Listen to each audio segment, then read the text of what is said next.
Hi and hello and welcome to Cooking with Howie. Today we're going to be making a cheeseburger, but not just any cheeseburger. This is my personal signature cheeseburger that I invented, and I'm going to show you how to make it. I hope you like it. Hope you try it. While you're at it, click the like button and please subscribe. I'd appreciate it. Thank you. Okay, so the first item we have is ground beef. Gotta have ground beef. Can't make cheeseburger without it. Well, you could, but it's not going to be a burger. Anyways, we're going to do a third for this cheeseburger.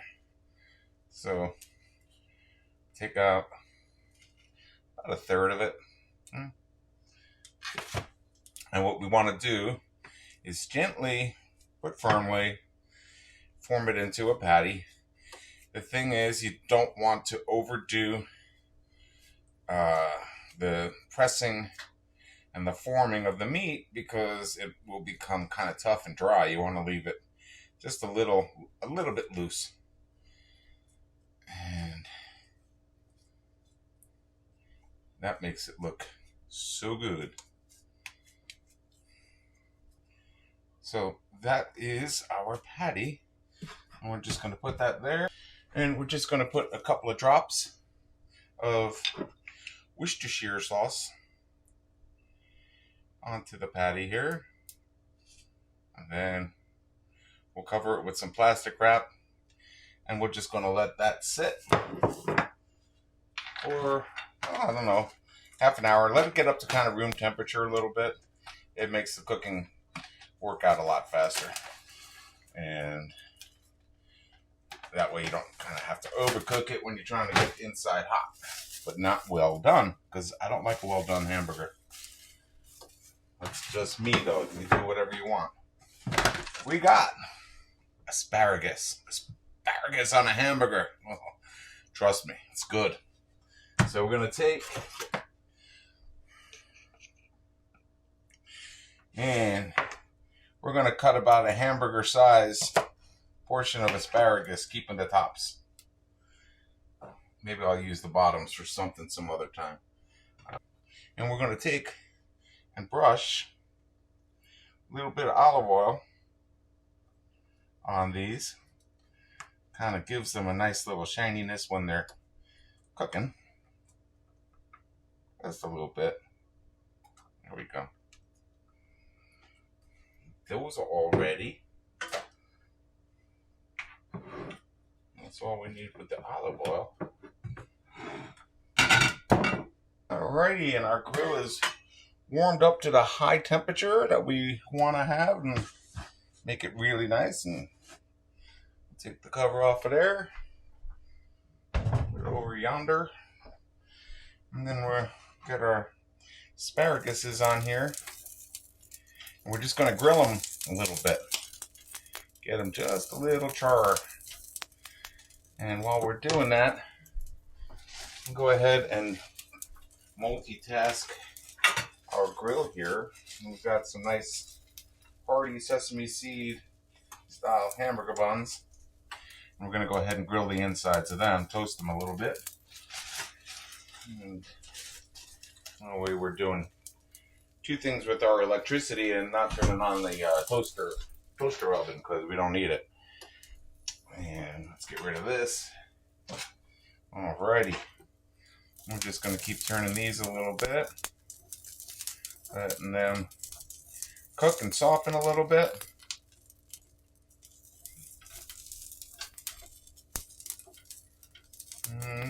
That's looking good. You don't want them. Asparagus is tricky. You don't want it to be tough, and you don't want to overcook them. So it's one of those things you just got to play around with. Luckily, they sell a whole bunch of them in a package, so if you ruin these, you can just do more. Look, I'll try not to ruin them.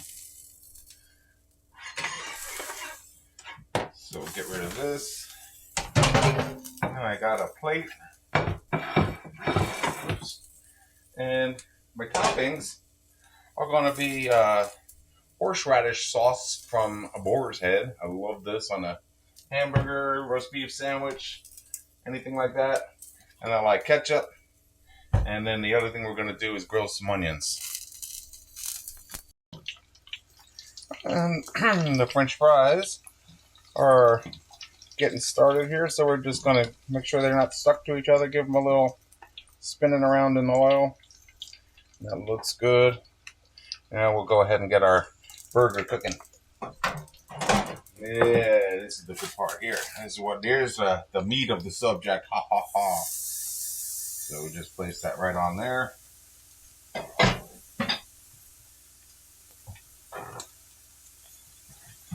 So similar to when we were shaping the burger, we don't want to be messing with our hamburger too much. We want to leave it alone for the most part. We're going to let it go for just about 30 seconds or so.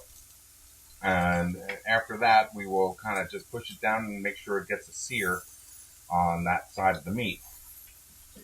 And that will keep the juices, hopefully, all inside and give a good flavor of the burger.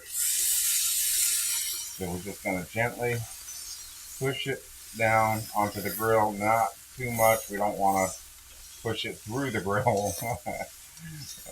We just want to push it down. There we go. Okay, so that's going to go about 4 minutes, and then we'll flip it.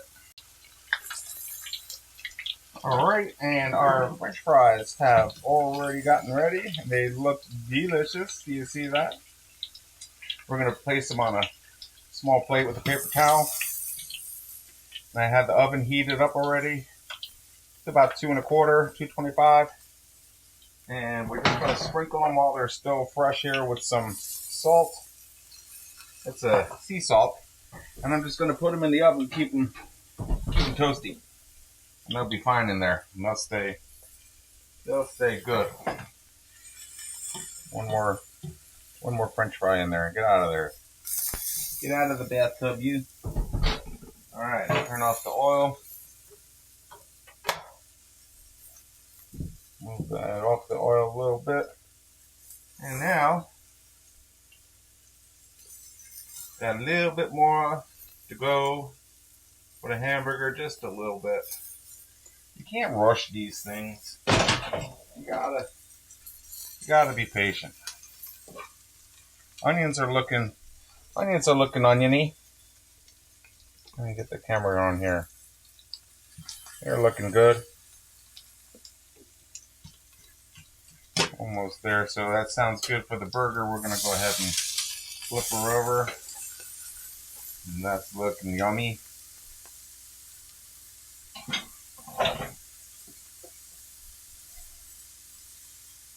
And because it takes a while, I got some Colby Jack cheese here, folks, for this burger. My signature burger. I really like this cheese on this burger. And so we place it opposite corners. And we put it on there. I like my burger medium, like I said. I don't like it over well done. One of the things I had was, and I really like, is I went to a restaurant, and they have them around their chain called Ted Montana's, and they specialize in bison meat. And I'll tell you what, when you get to try that, you really like it. It's an amazing different texture, and it's very tender, and yet stronger, like a stronger, beefier flavor than what we normally eat as beef. But what I would recommend is not overcooking that. Same thing at the restaurant; they don't recommend going past medium with that, just because it does tend to dry out. It's much leaner than ground beef. Or even this is like an 80-20, which I should have mentioned. You want to use an 80-20 with this. And I'm going to go ahead and sprinkle some salt on there. A little black pepper. That's good. And it's getting melty. We want to make sure it gets good and melty. And then turn off our onions.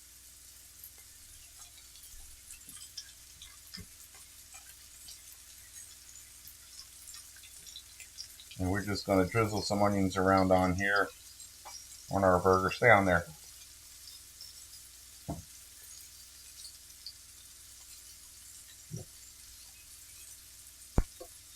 There we go. Beautiful. That's the way to be. All right.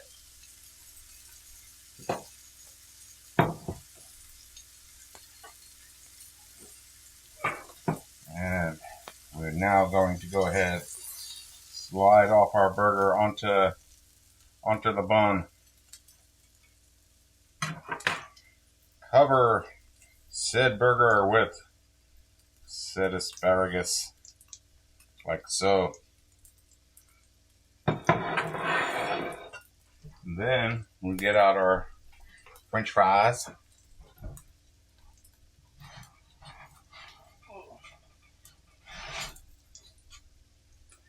Get out the French fries, put them on the plate. A little ketchup for the French fries because I like it like that. And there you have it. French fries cheeseburger a la Howie. It's delicious. All right, take care. See you next weekend. Bye-bye.